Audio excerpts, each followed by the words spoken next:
Hello বন্ধুরা, কেমন আছো? আমি মুনির আবার চলে এসেছি তোমাদেরকে গল্প শোনাতে।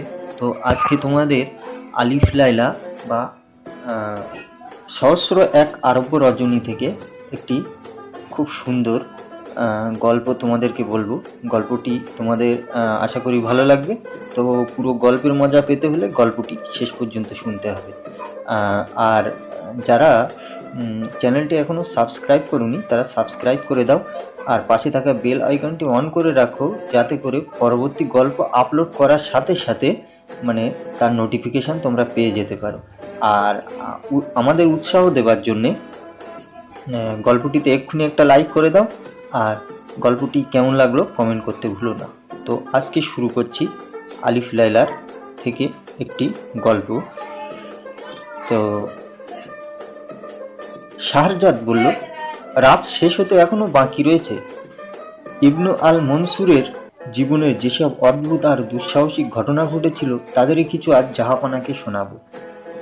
রাতটা বৃথা নষ্ট করে লাভ কি? শাহরিয়ার জিজ্ঞাসা করলেন, এই ইবনু আল মনসুরটি কে? এর নাম তো কোনোদিন শুনিনি। শাহরজাদ বলল, শুনুন তাহলে জাহাপানা, এর আগে আপনাকে খলিফা হারুন আল রশিদের কাহিনী বলেছি। নিজের রাজ্য আর প্রজাদের মঙ্গলের চিন্তায় রাত্রে তার ঘুম হতো না। একদিন রাত্রে বিছানায় শুয়ে আলী এপাশ ওপাশ করছে। ঘুমানোর অনেক চেষ্টা করে বুঝলেন ঘুম আর আসবে না। তখন বিরক্ত হয়ে গায়ের চাদরখানা ছুঁড়ে ফেলে দিয়ে বিছানা থেকে উঠে পড়লেন তিনি। শয়নকক্ষের বাইরে মসরুর তরবারি হাতে নিয়ে পাহারা দিচ্ছিল। হাতে তালি দিয়ে খলিফা তাকে ডাকলেন। সে কাছে এসে কুর্নিশ করতেই তিনি বললেন, মসরুর, আদৌ ঘুম আসছে না চোখে? মাথাটা বোধহয় গরম হয়েছে, এখন কি করি বলো তো? মসরুর বলল, ভীষণ ঠান্ডা পড়েছে, এই রাত্রে রাস্তার উপরে একটু পায়চারি করবেন, মাথাটা তাহলে ঠান্ডা হবে, সেই সঙ্গে শান্ত হবে মন, তারপর বোধহয় ঘুমোতে আর অসুবিধা হবে না।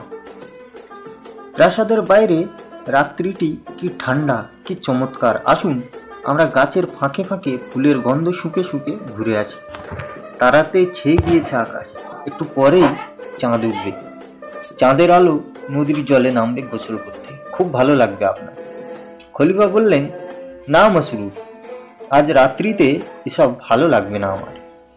মসরুর বলল, তাহলে থাক জাহাপানা, আপনার হারেমে 300 মেয়ে রয়েছে, প্রত্যেকের জন্যই আলাদা আলাদা ঘর রয়েছে। আপনি আসছেন বলে প্রত্যেককেই আমি সংবাদ দিয়ে আসি, তারা সব তৈরি থাকবে। লুকিয়ে লুকিয়ে আপনিও তাদের নগ্ন চেহারা দেখবেন, ভালো লাগতে পারে আপনার। মসরুর, এই প্রসাদ আমার, মেয়েরাও আমার, কিন্তু ওদের সঙ্গ পেতে আজ রাত্রিতে আমার ভালো লাগছে না। জাহাপানা, আপনার সাম্রাজ্যে জ্ঞানী গুণী ব্যক্তির অভাব নেই সাধু আর কবিদের। আদেশ পেলে আমি তাদের নিয়ে আসতে পারি। সাধু সন্তদের উপদেশ আপনাকে শান্তি দিতে পারে। জ্ঞানীরা শোনাবেন তাদের সদ্যলব্ধ আবিষ্কারের কাহিনী, কবিরা শোনাবেন মনোহর সুরের তাদের ভালো ভালো কবিতা। মসরুর, আজ রাত্রিতে তাও আমার ভালো লাগবে না। জাহাপানা, এ প্রসাদে দুনিয়ার উৎকৃষ্ট শরাব রয়েছে, আমার কিছু ভালো লাগছে না। জাহাপানা, আমার মাথাটা কেটে নেবেন, তাহলে হয়তো আপনার মনের অবসাদ কেটে যাবে। রাত শেষ হয়ে এলো দেখে শাহরজাদ থামল। 347তম রজনী। পরের দিন রাত্রিতে আবার শুরু হলো গল্প। মসরুরের কথা শুনে হা হা করে হেসে উঠলেন খলিফা হারুন আল রশিদ। তারপরে অনেক কষ্টে হাসি থামিয়ে বললেন, ভালো বলেছ, আজ হোক কাল হোক, একদিন সে প্রয়োজন হয়তো আসতে পারে।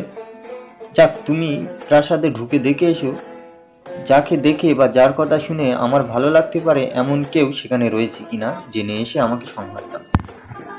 খলিফার নির্দেশ পেয়ে বেরিয়ে গেল মাসুদ, আর প্রায় সঙ্গে সঙ্গেই ফিরে এসে কপাল চাপড়ে বলল, জাহাপানা, বড়ই দুর্ভাগ্যের কথা, সেরকম কাউকেই পেলাম না।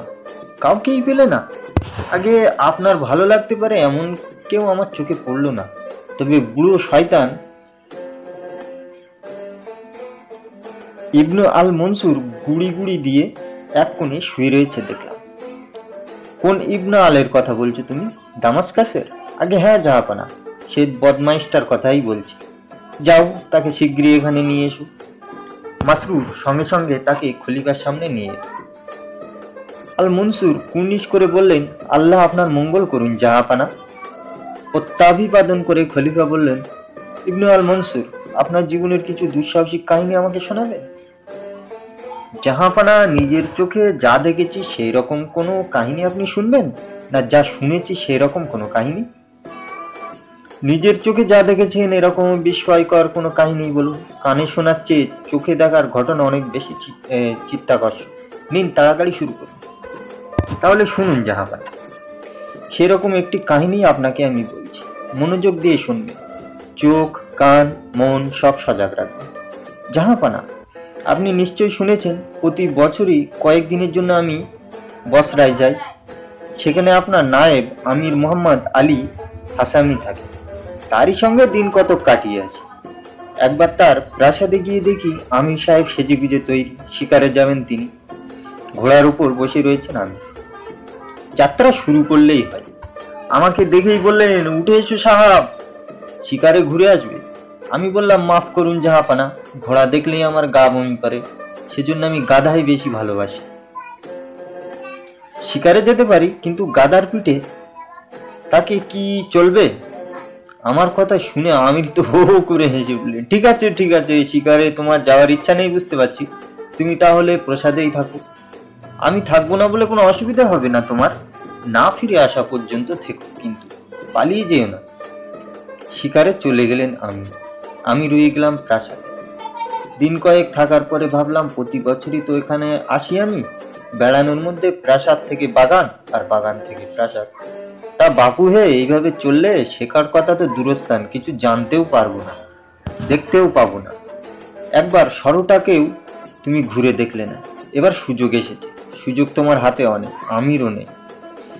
এবার আল্লাহর নাম করে বেরিয়ে পড়ো। বছরার পথে পথে কত মজার জিনিস ছড়িয়ে রয়েছে, প্রাণ ভরে একবার দেখে নাও। তাছাড়া পেটের কথাটাও ভাবতে হবে বই কি। স্রেফ বসে থাকলে এইসব গুরুপাক খাবার হজম হবে কেমন করে? হাঁটাচলা করলে খিদেও পাবে, মনও প্রফুল্ল থাকবে। গুরুপাক খাওয়া আর ততোধিক জমকালো পোশাকে হাঁপ ধরে যাচ্ছে। তাই প্রাসাদ ছেড়ে বাইরে ঘুরতে শুরু করলাম। জাহাপানা, বাসরাতে রাস্তা রয়েছে প্রায় 70টি, তাদের প্রত্যেকটি প্রায় 250 মাইল করে লম্বা, এসব আপনি জানেন।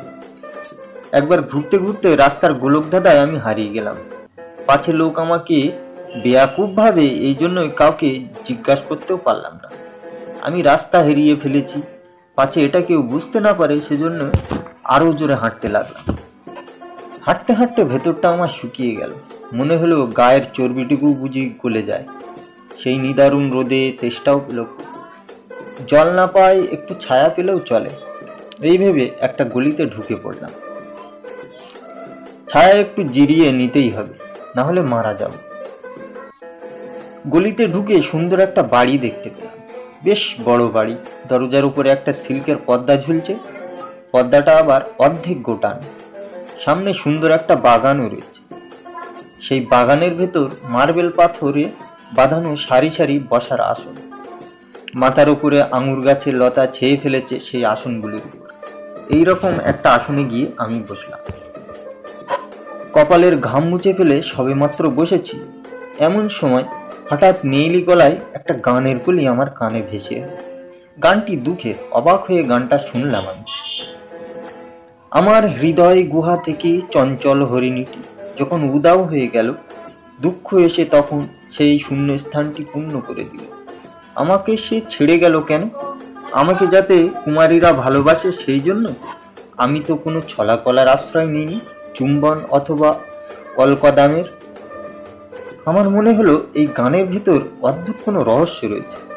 এমন সুন্দর কণ্ঠের মতো মেয়েটি যদি সুন্দর হয়, তাহলে এ বিশ্বে সেই হবে অদ্বিতীয়া। আমি ধীরে ধীরে উঠে ভেতরে ঢোকার দরজার কাছে এসে দাঁড়ালাম। চেষ্টা করলাম পর্দাটা একটু তুলে ধরা, কিছুই দেখা গেল না। হঠাৎ পিছন ফিরে দেখি বাগানের ঠিক মাঝখানে দুটি মেয়ে দাঁড়িয়ে রয়েছে। দেখলেই বোঝা যায় তাদের মধ্যে একজন বাঁধি আর একটি মেয়ে গান গেয়েছিল। সে মেয়েটি দেখতে সত্যি সুন্দরী, বাঁধির হাতে একটা বীণা।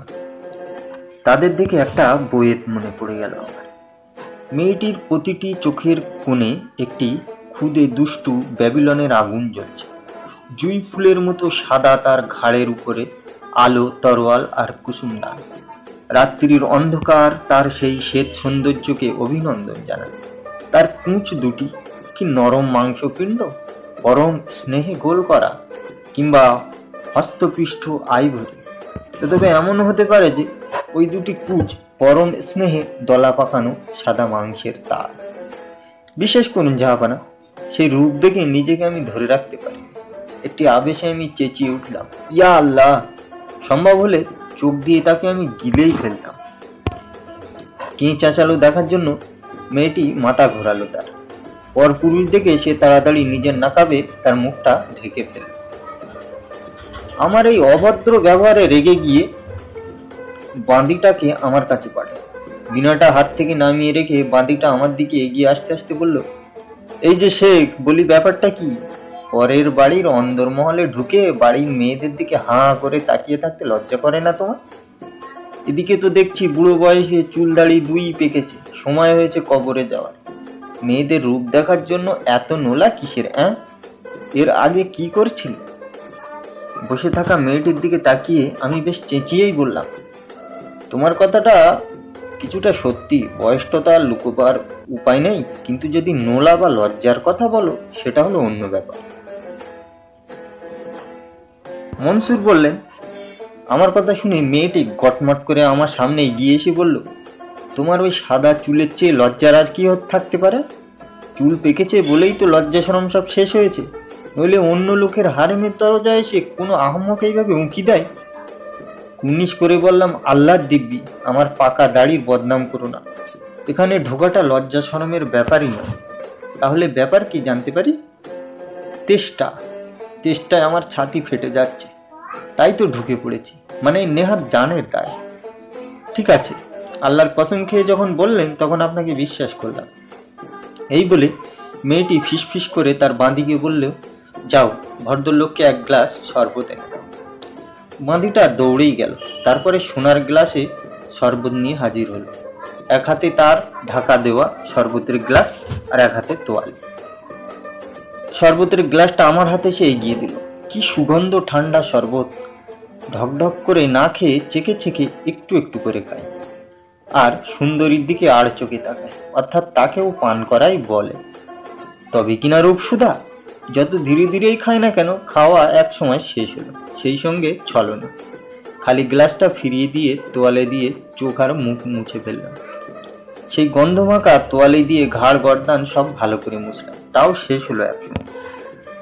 অগত্যা তোয়ালেটাও ফিরিয়ে দিতে। এবার না, চলে আসতে পারলাম কই, এক জায়গায় দাঁড়িয়ে রইলাম। আমার নড়বার লক্ষণ দেখতে না পেয়ে মেয়েটি ঝাঁঝালো কণ্ঠে বলল, এবার পথ দেখো। আবিষ্টের মতো বললাম, যেতে তো হবেই, কিন্তু একটা চিন্তা আমাকে কুরে কুরে খাচ্ছে। এজন্যই মোটে শান্তি পাচ্ছি না। কি করব ভেবে পাচ্ছি না। তাও চিন্তা কিসের? প্রতিটা ঘটনাকে যদি উল্টো দিক থেকে দেখি তাহলে ব্যাপারটা কি দাঁড়াবে? টুকরো টুকরো ঘটনাগুলি একসঙ্গে করে দেখালে সেটাই বা কি দাঁড়াবে? এসব ঘটনা তো মহাকালের অঙ্গ।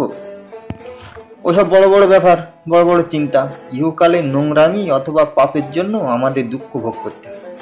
যাকগে ওসব কথা। তা মশাই, তোমার এমন কি সমস্যা দেখা দিল যার সমাধানের জন্য আমার দরজার কাছে দাঁড়িয়ে থাকতে হবে? বললাম, আমি এই বাড়ির মালিকের কথা ভাবছিলাম। তার কথা বেশ মনে পড়ছে আমার। আর এক বাড়িতে গল্প করতে করতে তিনি আমাকে এই বাড়ির কথা বলেছেন। হ্যাঁ, বেশ মনে পড়েছে। আল্লাহর নামে বলছি। তিনি আমার খুব ঘনিষ্ঠ বন্ধু ছিলেন, শ্রেষ্ঠ বন্ধু বলতে পারি। তোমার সেই শ্রেষ্ঠ বন্ধুটির নাম মনে রয়েছে? আলবার্ট। তার নাম হচ্ছে আলী বিন মোহাম্মদ। তার মতো নাম করা জহরি বসরায় দুটি ছিল না। কত লোক খাতির করতো তাকে। অনেক কাল তার সঙ্গে আমার দেখা হয়নি, মনে হচ্ছে তিনি আর নেই। তার কি কোনো সন্তান নেই? মেয়েটির চোখ দুটি কানায় কানায় ভরে উঠল। তারপর সেই জল মুক্তার বিন্দুর মতো গাল বেয়ে গড়িয়ে পড়ল। বলল, আল্লাহ আলী বিন মোহাম্মদের আত্মাকে শান্তি। আপনি যখন তার ঘনিষ্ঠ বন্ধু, তখন আপনাকে বলতে বাধা নেই। তিনি একটি মেয়ে রেখে গিয়েছেন, তার নাম বুদুর। মেয়েটি তার তাবৎ সম্পত্তির মালিক। তুমি বোধহয় সেই বুদুর, না? হ্যাঁ, আপনি ঠিক কথাই বলেছেন। তার মুখে হাসি ফুটল। আল্লাহর কাছে প্রার্থনা করি তিনি যেন তোমাকে আশীর্বাদ করেন, মঙ্গল করেন। তোমার ওই ভারী সিল্কের নাকাব ভেদ করে দেখছি কি দুঃখ তোমার। এই বিশাল সম্পত্তির মালিক হয়ে তোমার দুঃখটা কি? কি দুঃখ তোমার? খুলে বলো। আল্লাহ বোধহয় সেই জন্যই আমাকে এইখানে পাঠিয়েছেন, তোমার সব দুঃখ কষ্ট আমি সারিয়ে দেব। কিন্তু গোপনীয় কথা আপনাকে কেন বলবো? আপনার নাম জানি নে, পরিচয় জানি নে, আপনার চরিত্রও আমার অজানা। আমি কুর্নিশ করে বললাম, এই দাসের নাম ইবনে আল মনসুর, নিবাস দামাসকাস। সকলের মালিক খলিফা আল হারুন আল রশিদ আমাকে স্নেহ করে, বন্ধুর মর্যাদা দিয়ে আমাকে তিনি কিনে নিয়েছেন। আমার কথা শেষ হতে না হতেই বুদুর বলল, আর পরিচয়ের দরকার নেই, আসুন আসুন, ভেতরে আসুন, আপনাকে স্বাগত জানাই। আপনাকে যথাযোগ্য সম্মান দেখানোর সুযোগ আমাকে দিন। এই বলে আমাকে সঙ্গে নিয়ে সে সোজা ভেতরে ঘরে চলে গেল। বসার ঘরটা বাগানের ধারে, সেইখানেই আমরা তিনজনে বসলাম। ভালো ভালো খানা এলো। খানা খেতে খেতে বুদুর বলল, আমার মুখে দুঃখ কষ্টের ছাপ দেখে কারণ জানতে চেয়েছে। সবই আপনাকে বলবো, কিন্তু একটি শর্ত। এই কাহিনী আপনি গোপন রাখবেন, এ হলপ আপনাকে করতে হবে। যেটা গোপন বলে মনে করবো সেটা গোপনেই থাকবে। আমার এই মনটা বদ্ধ ইস্পাতের বাক্সের মতো, এর চাবি খোয়া গেছে।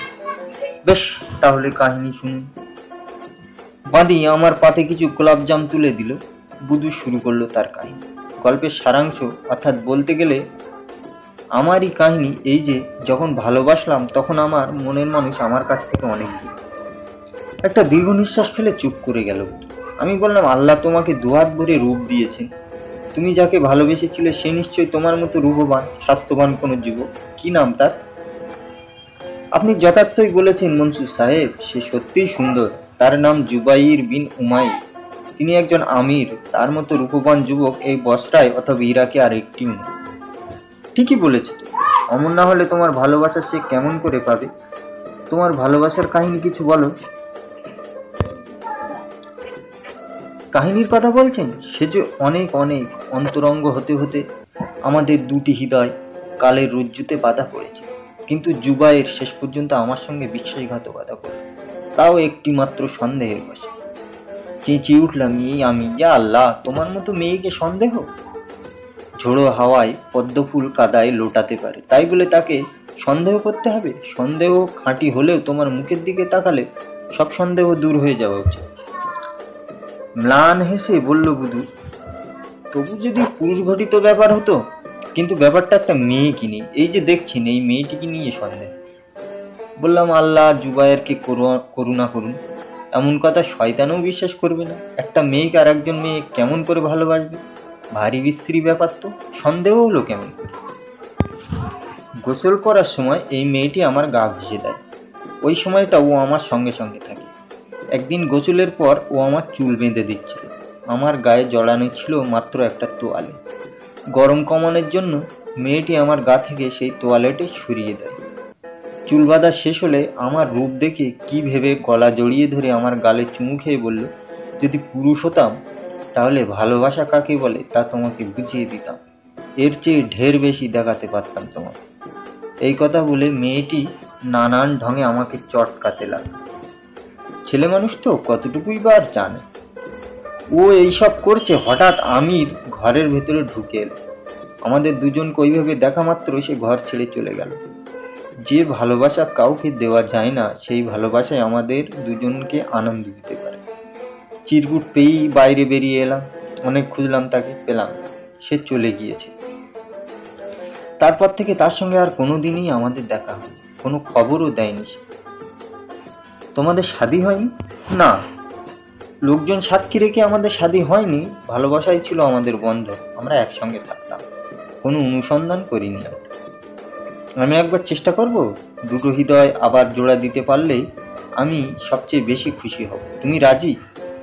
উদুরের চোখে জল। সে বলল, আমাদের দুজনের পথ দুদিকে ভাগ হয়ে গিয়েছে। ঈশ্বর আপনাকে দুটি পথের মাঝখানে এনে দিয়েছে। সবসময় মনে রাখবেন, যার হৃদয়ে কোনো দয়া মায়া নেই, আপনি সেই লোকের উপকার করতে যাচ্ছেন। একখানা চিঠি লিখে আপনার হাতে আমি দেব, সেটি আপনি জুবাইরকে দেবেন। আপনার কথা যাতে সে শুনে সেদিকে চেষ্টা করবেন, এর বেশি আর কিছু বলার নেই আমার। তারপরে বাঁদিকে দিয়ে দোয়াত কলমা নিয়ে এসে চিঠি লিখল, প্রিয়তম, কতকাল আর বিরহ সইব বল? বেদনা আর মনোকষ্টে রাতের ঘুম আমার কেড়ে নিয়েছে। অনেকদিন হলো তুমি আমাকে ছেড়ে গিয়েছো। স্বপ্ন দেখলে তোমাকে ঠিক আমি চিনতে পারিনি। তুমি দরজা খুলে চলে গিয়েছো।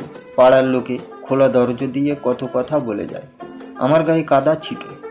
প্রিয়তম, আমি তোমার কাছে কি অপরাধ করেছি? ওঠো, চোখ তুলে দেখো, সন্দেহ ঝেড়ে ফেলো। দেখবে যেদিন এক হব সেদিনের কথা ভাবতেও কি আনন্দ। আমাদের মিলনে ঈশ্বর আমাদের আশীর্বাদই করবেন, ঈশ্বরও তাই চান। তুমি আর মুখ ফিরিয়ে থেকো না, ইতি। এই সময় ভোরের পাখি ডেকে উঠল। চুপ করে গেল শাহজাহান। পরের দিন রজনীতে আবার গল্প বলতে শুরু করলো শাহজাহান। চিঠি লিখে ভাঁজ করে খামে সেটি বন্ধ করে তার উপরে মোহরের ছাপ দিল ভুলে। তারপরে 1000 দিনারের সঙ্গে সেটি আমার পকেটে গুজে দিল সে।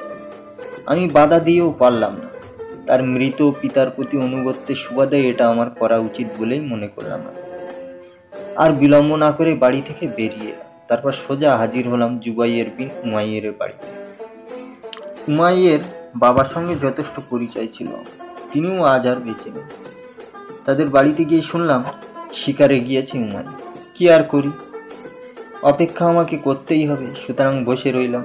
তবে বেশিক্ষণ বসতে হয়নি, তাড়াতাড়ি ফিরে এলো উমাইর। আমার নাম ধাম পরিচয় পেয়ে হাত জোড় করে অনেক ক্ষমা চেয়ে নিয়ে বলল, এতক্ষণ আমি ছিলাম না বলে দুঃখিত, কিন্তু আমার আতিথ্য আপনাকে আজ গ্রহণ করতেই হবে। এ বাড়ি আপনার নিজের বলেই ভাববেন, কোনো রকম সংকোচ করবেন না।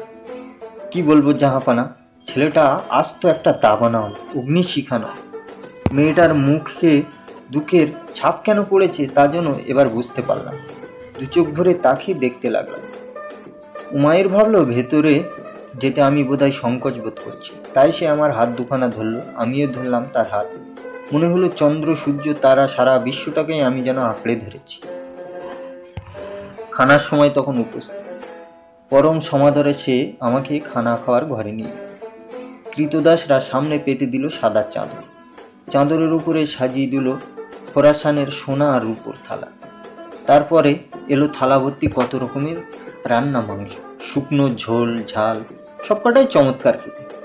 সবচেয়ে সুখাদ্য ছিল পাখির মাংস, পোস্ত বাদাম আর আঙুরের রসে ভেজানো সেই মাংস। তারপরে গরম রুটির সঙ্গে অদ্ভুত প্রক্রিয়ায় মেশানো এক রকমের মাছ। অবশ্য তার সঙ্গে সেই বিখ্যাত স্যালাডও ছিল, যা মুখে দেওয়া মাত্র গলে জল হয়ে যায়। খিদেটাও চনমন করে ওঠে। তারপরে সেই সুগন্ধি চাল, তার আর তুলনা নাই। কি বলবো জাহাপানা, একেবারে কবজি ডুবিয়ে খেয়েছে।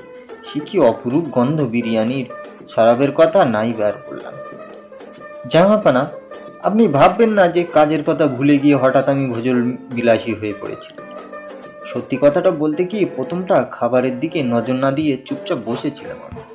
রীতি অনুসারে খাওয়া শুরু করার জন্য নিমন্ত্রককে আহ্বান যায়। সেই রীতিটি মেনে নেওয়ার আগেই আমি বললাম, আল্লাহর নামে শপথ নিয়ে বলছি, আপনার এই সব সুখাদ্য আমি স্পর্শ করব যতক্ষণ না আপনি কথা দেন যে আমার প্রার্থনা আপনি মঞ্জুর করবেন। আপনার প্রার্থনা কি না জেনে কি করে মঞ্জুর করব? তবে আপনি আমার অতিথ্য গ্রহণ না করে চলে যাবেন, কিছুতেই আমি হতে দেব না। আপনার প্রার্থনা নিশ্চয় মঞ্জুর করবে। তার কথার জবাবে পকেট থেকে চিঠিখানা বের করে তার হাতে দিলাম। চিঠিখানা খুলে পড়ল সে। পড়তে পড়তে চোখ মুখ লাল হয়ে উঠল। চিঠিখানা ছিঁড়ে টুকরো টুকরো করে মাটিতে ফেলে পা দিয়ে পিষতে পিষতে বলল, ইবনু আল মনসুর, আপনার যা ইচ্ছে হয় আমাকে বলবেন, আমি তা মেনে নেব, কিন্তু দয়া করে এই চিঠিটার বিষয়ে আমাকে আর কিছু বলবেন। চিঠির জবাব আমি দেব না, বা এ ব্যাপারে আপনাকেও কিছু বলবো না। তার কথা শুনে উঠে চলে আসছিল। পেছন থেকে আমার জামার টেনে ধরে সে বলল, আপনি আমার অতিথি। আমি কেন? ওকে ছেড়ে এসেছি। যদি শোনেন তাহলে এ ব্যাপারে আপনিও আমাকে জোর করবেন না। আপনি ভাববেন না যে ওর চিঠি বা খবর নিয়ে আপনার আগে আর কেউ আসে। আমাকে আগে কিছু বলবেন না। ও আমাকে কি বলতে চেয়েছে আপনাকে আমি সব কিছু বলে দেব। আশ্চর্যের ব্যাপার, সত্যি ছেলেটি সব বলে দিল। তারপরে বলল, আমার কথা শুনুন, এর ভেতরে নিজেকে আপনি ফালতু জড়িয়ে ফেলবেন না, বরং এখানে বিশ্রাম করুন। যতদিন ইচ্ছে থাকুন, আপনাকে সেবা করার সুযোগ দিন আমাকে। তার কথায় কেমন যেন অবাক হয়ে গেলাম, কিন্তু অতিরিক্ত গ্রহণ না করে পারলাম। সারাদিন খানা পিনা আর খোঁজ গল্পে আমিরের সঙ্গে কাটিয়ে দিলাম। কোনো গানও শুনলাম না, বাজনাও শুনলাম না, অথচ ও দুটোই হচ্ছে ভোজের অত্যন্ত প্রয়োজনীয় জিনিস।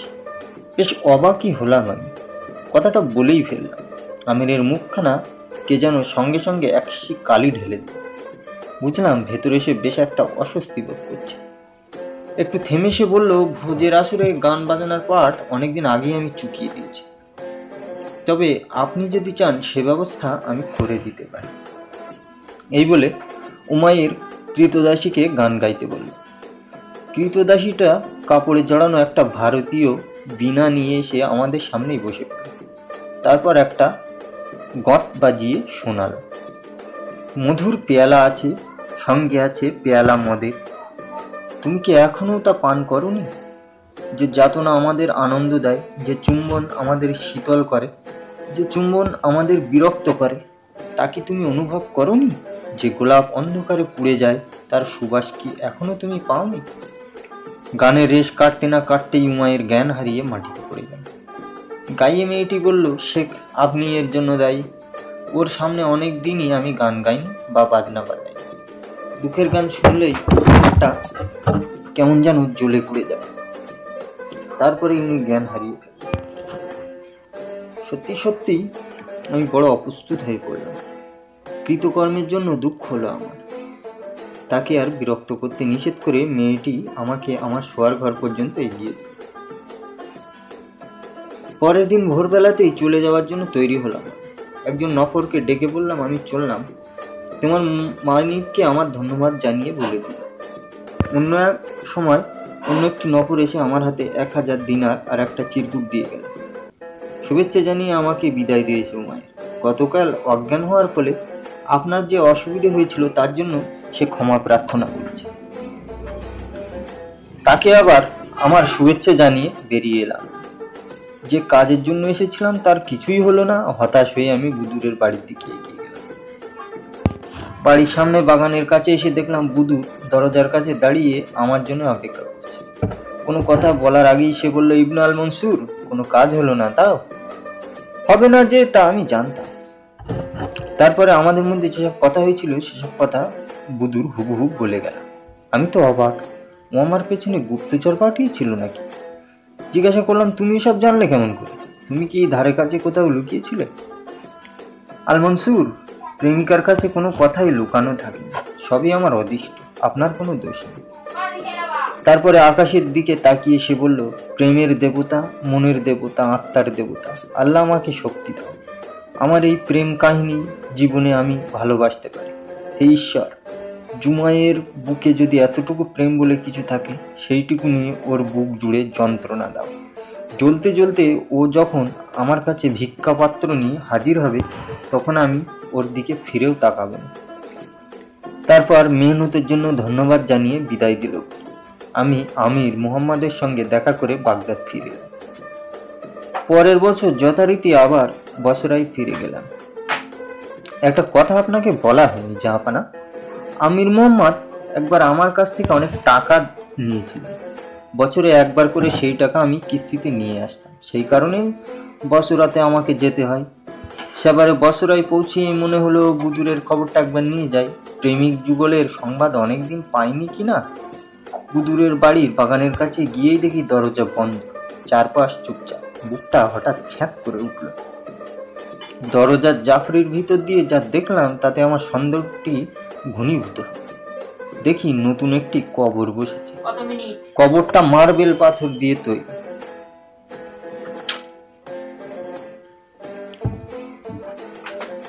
দেখি নতুন একটা কবর বসেছে। কবরটা মার্বেল পাথর দিয়ে তৈরি। তার উপরে একটা উইলো গাছ। গাছের ডালটা কবরের উপর ঝুঁকে পড়েছে।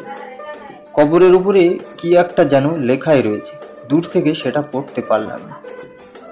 একটা দীর্ঘশ্বাস বেরিয়ে এলো বুক থেকে। মেয়েটা শেষ পর্যন্ত মরে গেল। আহা বেচারা, যৌবনের ফুল ভোগে লাগলো না, বৃথায় ঝরে নষ্ট হয়ে গেল। এমন রূপ, এত যৌবন ভোগে লাগলো। ভারাক্রান্ত মনে উমাইরের বাড়িতে ফিরে এলাম।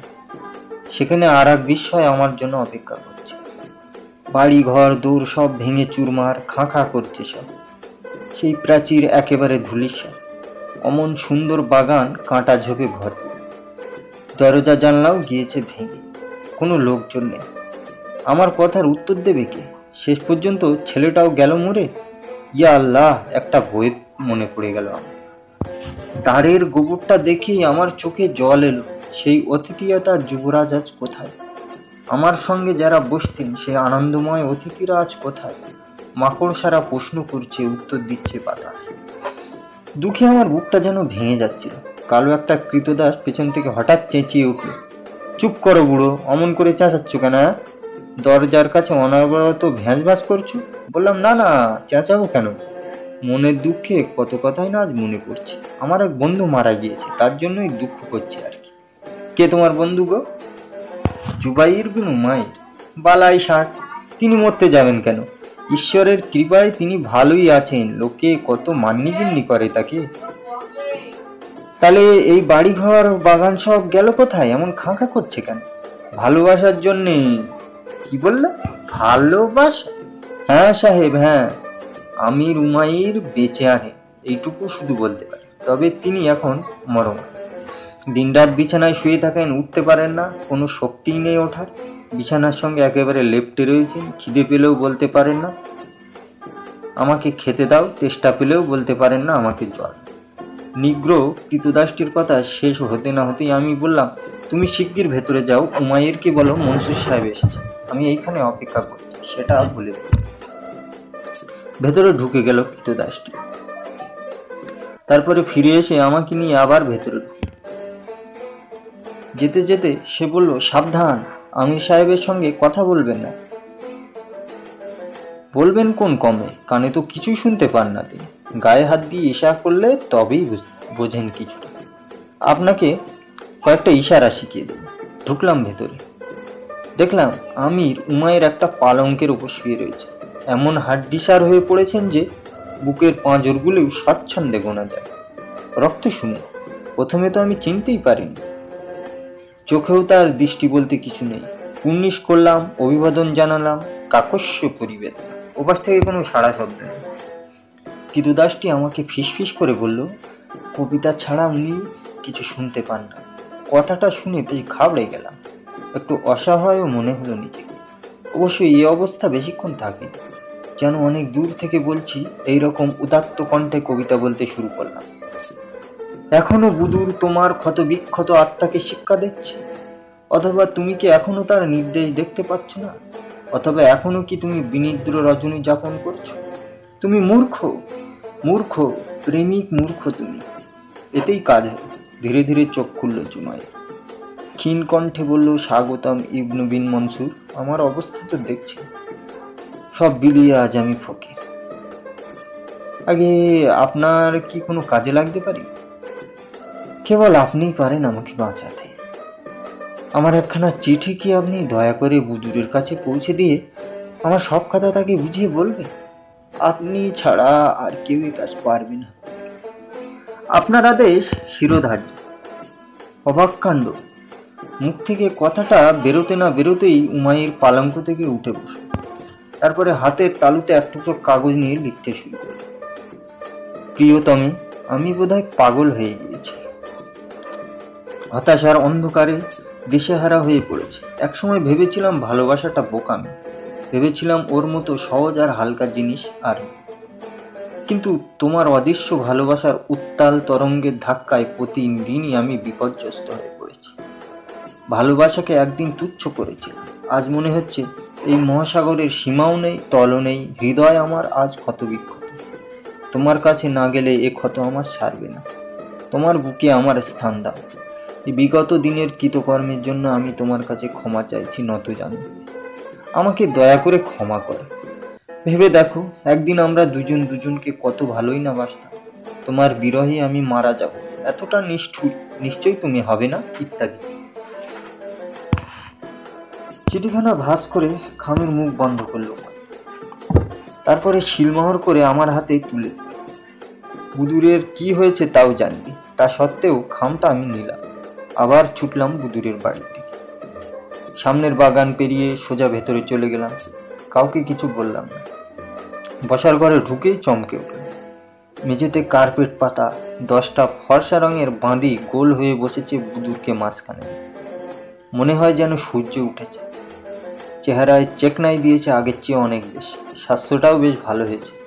যৌবনের পুরো জোয়ার লেগেছে তার শরীরে। পরিধানে ছিল ওর সকালের পোশাক। পুনিশ করে জিজ্ঞাসা করলাম আমার কথার জবাবে। সে একটু হেসে বলল, আসুন আসুন ইবনে আল মনসুর, কোনো সংকোচ করবেন না, এ তো আপনারই বাড়ি। আল্লাহ তোমার মঙ্গল করুন। সব ভালো তো? তা এখনো তোমার গায়ে সকালের পোশাক কেন? আর বলবেন না মনসুর সাহেব, সেই মেয়েটি মারা গিয়েছে। ওই বাগানে তার কবর। বলতে বলতে ফুঁপিয়ে ওঠে মেয়েটি। বাঁদিরা তাকে সান্ত্বনা দিতে চেষ্টা করে। ভেবেছিলাম কথা বলবো না, কিন্তু শেষে বললাম, পরম করুণাময় ঈশ্বর তোমার মঙ্গল করুন, তার আত্মাকে শান্তি দিন। তুমি মেয়েটিকে খুব ভালোবাসতে দেখছি। মেয়েটিও ভালোবাসতো তোমাকে, তার জন্য যে তোমার কান্না পাবে সে কথাও ঠিক। খোদা তাআলা তাকে তার কাছে টেনে নিয়েছে। হ্যাঁ, মেয়েটা আমার খুব প্রিয় ছিল। বেশ নরম হয়ে পড়েছিল। ভাবলাম এই সময় আর দেরি না করে উমাইর চিঠিটা তাকে দিয়ে বললাম, তোমার জবাবের উপরে তার জীবন মরণ নির্ভর করছে বুধু। তোমার উত্তরের আশায় বেচারার প্রাণটুকু এখনো কোনো মতে টিকে রয়েছে। চিঠিটা পড়তে পড়তে বুদুরের মুখে তেতো হাসি ফুটে বেরোলো। তারপর সে বলল, এত গত বছরই না সে ঘেন্নায় আমার চিঠি ছিঁড়ে ফেলেছিল, আর এরই মধ্যে আমার অভাবে সে একেবারে মরমর। থাক, আমার উদ্দেশ্য সার্থক।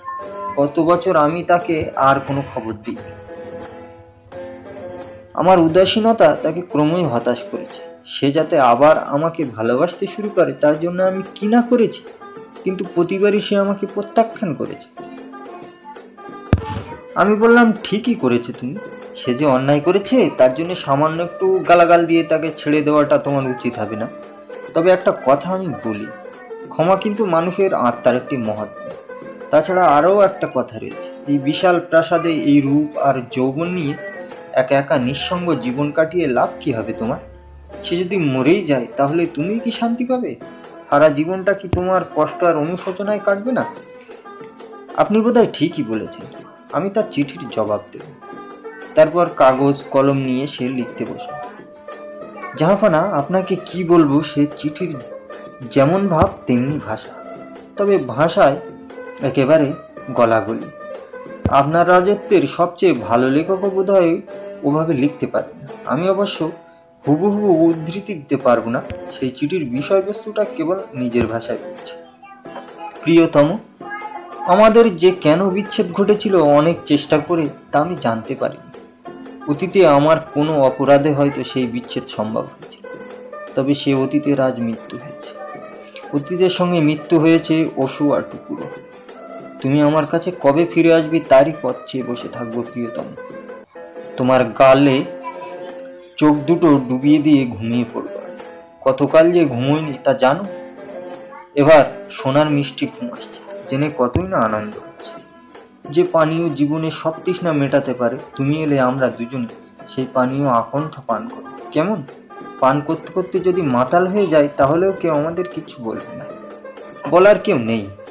তোমার আসার পথ চেয়ে ইতি। বুদুরের হাত থেকে চিঠিখানা নিয়ে বললাম, এই চিঠিখানা তাকে নিঃসন্দেহে চাঙ্গা করে তুলবে, সব দুঃখের অবসান। আমি বেরিয়ে আসবো এমন সময় আমার জামার আস্তিন ধরে বলল, মনসুর সাহেব, আজ রাতেই আমরা দুজনে বেহেশতের রাত তৈরি করতে পারি, একথা তাকে বলতে পারে। আমার যা আনন্দ হচ্ছিল তার আপনাকে কি বলবো জাহাপানা। প্রায় ছুটতে ছুটতে আমির উমাইরের বাড়ি চলে গেল। দেখলাম আমির সাহেব দরজার দিকে নিষ্পলক নেত্রে তাকিয়ে বসে রয়েছে। চিঠিখানা পড়তে পড়তেই তার চোখ দুটো জলে ভরে টইটম্বুর হয়ে গেল। আনন্দে তার কণ্ঠ রুদ্ধ হয়ে গেল। হঠাৎ সে জ্ঞান হারিয়ে ফেলল। ধীরে ধীরে জ্ঞান ফিরে এলে সে জিজ্ঞাসা করল, ও কি নিজের হাতে এই চিঠি লিখেছে? বললাম, বিলক্ষণ। পায়ে করে কেউ চিঠি লিখতে পারে এ তো আমি জানতাম না। আমার কথা শেষ হতে না হতেই পেছনের দরজায় চুড়ির ঝুনঝুন শব্দ আর সিল্কের কাপড়ের খসখস আওয়াজ আমার কানে। মনে হলো কোনো মহিলা যেন পড়ি কি মরি ভাবে ছুটে আসছে। হ্যাঁ হ্যাঁ, যা ভেবেছি তাই, হুড়মুড় করে ছুটে এলো বুধু। সে এক অপরূপ দৃশ্য জাহাপানা, ভাষায় বর্ণনা করার সাধ্য আমার নেই। দুটি প্রেমিক প্রেমিকা বিপরীত দিক থেকে বিদ্যুৎ বেগে ছুটে এসে পরস্পরের কণ্ঠ লগ্ন হয়ে একেবারে এক হয়ে গেল। কথা বলার শক্তি কারও নেই, থাকবে কেমন করে? একজনের ঠোঁট যে আর একজনের মুখের মধ্যে। তারা দাঁড়িয়ে রইল আলিঙ্গনবদ্ধ। প্রাথমিক ধাক্কাটা সামলে নিয়ে জুমায়ের বুদুরের হাত ধরে তাকে বসতে। কিছুতেই বসবে না বুদুর, অনেক অনুনয় বিনয় সাধ্য সাধনাতে তাকে বসানো। জুমায়ের তো ভেবাচাকা খেয়ে গেল। ই আল্লাহ, তরিটা তীরে এসে শেষ পর্যন্ত ডুবে যাবে নাকি? আমি বললাম, কি হলো বুদুর, বসো, আমাদের মধ্যে চুক্তি হলেই আমি বলি। কিসের চুক্তি? কিছুটা অবাক হয়ে প্রশ্নটা করি আমি। বুদুর বলল, সেটা আমাদের দুজনের ব্যাপার। এই বলে সে তার মনের মানুষের কানে কানে কি সব কথা যেন ফিসফিস করে। আমি অবশ্য শুনতেও পাইনি, বুঝতেও পারিনি। জুমায়ের বলল, বুঝতে পেরেছি, নিশ্চয়ই সেটা এখন করতে হবে। এই বলে একটা কৃতদাসকে ডেকে সে যেন কিছু একটা নির্দেশ দিল। সাক্ষী সাদির সত্তাবলী লেখা হলো দুজনে, তারপরে দুজনকে সাদির হলফনামা পড়ানো। তারা যখন চলে গেল, বুধু তাদের প্রত্যেককে 1000 করে দিনার দিয়ে দিল। খুব তাড়াতাড়ি সব শেষ হয়ে গেল। তারা যখন চলে গেল, কাজীদের সঙ্গে আমিও চলে যাওয়ার জন্য পা বাড়িয়েছি। এমন সময় আমির বাধা দিয়ে বলল, দুঃখের দিনে আমাদের বন্ধু ছিলেন আপনি, সুখের দিনে আপনি আমাদের ছেড়ে চলে যাবেন? এ কেমন কথা? কি আর করি, আনন্দের ভোজে কেনা যোগ দিতে চাই। বলুন বলুন জাহাপানা। সারা রাত ধরে খানা পিনা আরো হই হুল্লোড় চলল। আমার জন্য ঘর একটা আগেই ঠিক করা ছিল। ভোর হওয়ার সঙ্গে সঙ্গে সেই ঘরে বিশ্রাম নিতে আমি চলে গেলাম। পরের দিন ঘুম ভাঙতে স্বাভাবিকভাবে দেরি হয়ে গেল। গোসল সেরে প্রার্থনায় বসলাম। তারপর বসার ঘরে গিয়ে তাদের জন্য অপেক্ষা করতে লাগলাম। কিছুক্ষণ পর নবদম্পতি এসে হাজির হল। বাহ, এক রাত্রির মধ্যেই তাদের চেহারা একেবারে পাল্টে গিয়েছে, চেনাই যাচ্ছে না আর। সুখ আর তৃপ্তিতে ঝকঝক করছে তাদের মুখ। সদ্য গোসল করে এসেছে তারা, দেখতে তাজা গোলাপ ফুলের মতো। খুব ভালো লাগছিল আমার। তাদের শুভেচ্ছা জানিয়ে বললাম, ভালোই ভালোই সব চুকে গিয়েছে। তোমাদের এই মিলনে আমারও কিছু ভূমিকা রয়েছে। এবার আমার বিদায় নেওয়ার পালা। যাওয়ার আগে একটা কৌতূহল মেটানোর ইচ্ছে।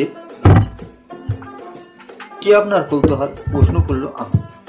জিজ্ঞাসা করলাম, প্রথম দিন যখন তোমার বাড়িতে এলাম সেদিন দেখলাম তুমি বেশ চটে রয়েছো, কেন বলো তো? আমার দ্বিতীয় প্রশ্ন হচ্ছে, তোমাদের বিচ্ছেদ হয়েছিল কেন? বুদুরের কথা আমি অবশ্য আগেই শুনেছি। বুদুরের বাচ্চা বাঁধি ওর খোপা বেঁধে দিচ্ছিল, তাই দেখে তুমি রেগে ওর ঘর থেকে বেরিয়ে এসেছিলে। এটা অবশ্য ওরই কথা। কিন্তু আমার মনে একটা খটকা লেগেছে। একমাত্র ওই তুচ্ছ ঘটনাটাই কি তোমার সেদিন বেরিয়ে আসার কারণ ছিল? আমার ধারণা এর পেছনে নিশ্চয়ই অন্য কোনো বড় কারণ রয়েছে। সেটা কি? আমি মৃদু হেসে বলল, আপনি যথেষ্ট বিজ্ঞ এবং বুদ্ধি।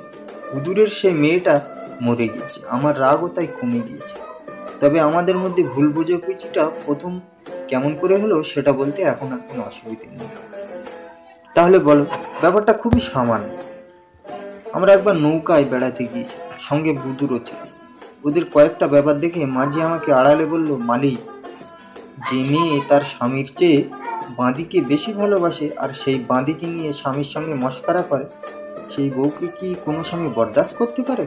জানেন, ওরা একদিন আমার নৌকায় বসে জড়াজড়ি করে প্রেমের গান গাইছে। কি সাংঘাতিক সে গান, শুনে তো আমি ভিড়মি খাই। আর কি শুনবেন? মাঝির কথা শুনে আমার মাথা গেল, চোখে নামলো অন্ধ। সত্যিই তো। একদিন দৌড়ে গেলাম বুদুরের বাড়ি। যা দেখলাম সে কথা আপনি আগেই বলেছেন। মাঝির সন্দেহটা তাহলে মিথ্যে না, সেটা আমি নিজের চোখেই দেখে এলাম। যাকে সেসব এখন অতীত, যা অতীত তা অতীত থাক, আমরা দুজনে ওইসব ভুলে যাব। কথা শেষ করে আমির আমার দিকে একটা দিনারের থলি এগিয়ে দিয়ে বলল, আপনি আমাদের জন্য যা করেছেন সারা জীবন তা আমরা ভুলতে পারি। আপনি মাঝখানে না দাঁড়ালে হয়তো আমরা মারাই যেতাম। এটার মধ্যে 3000 দিনার রয়েছে, আমাদের কৃতজ্ঞতা স্বরূপ এটা আপনাকে গ্রহণ করতে হবে। তা না হলে আমরা দুঃখ পাব। আমি তাদের আর দুঃখ দিতে পারলাম না। থলেটা নিয়ে তাদের আশীর্বাদ করে বেরিয়ে এলাম। যা বাবা, ওটা কিসের আওয়াজ? মনসুর সাহেব গল্প থামিয়ে যেদিকে দিকে আওয়াজটা আসছিল সেই দিকে তাকালেন। তার যোগ কি বাত রে বাবা, খলিফা নাক ডেকিয়ে ঘুমাচ্ছে। আর এদিকে মনসুর সাহেব আপন মনে গল্প বলে যাচ্ছে। মনসুরের সুন্দর গল্পটি শুনতে শুনতে খলিফার বিক্ষিপ্ত চিন্তা কখন শান্ত হয়েছে, কখন তিনি ঘুমিয়ে পড়েছেন তা তিনি টেরই পাননি। পাছে হারুন আল রশিদের ঘুম ভেঙে যায় এই ভয়ে ভয়ে পা টিপে টিপে তিনি বেরিয়ে এলেন খাস কামরার বাইরে। আরও আস্তে আস্তে প্রধান খোঁজা প্রধান ফটক খুলে দিল, মনসুর বাইরে চলে গেল। তো বন্ধুরা, আজকে ছিল আলিফ লায়লা বা সহস্র এক আরব্য রজনী থেকে এই গল্পটি। তো গল্পটি কেমন লাগলো অবশ্যই কমেন্ট করে জানিও। আর আরও গল্প শুনতে হলে চ্যানেলটি সাবস্ক্রাইব করে রাখো, যাতে পরবর্তী গল্প আপলোড করার সাথে সাথেই তার নোটিফিকেশন পেয়ে যেতে পারো। তো সকলে ভালো থেকো, টাটা, বাই।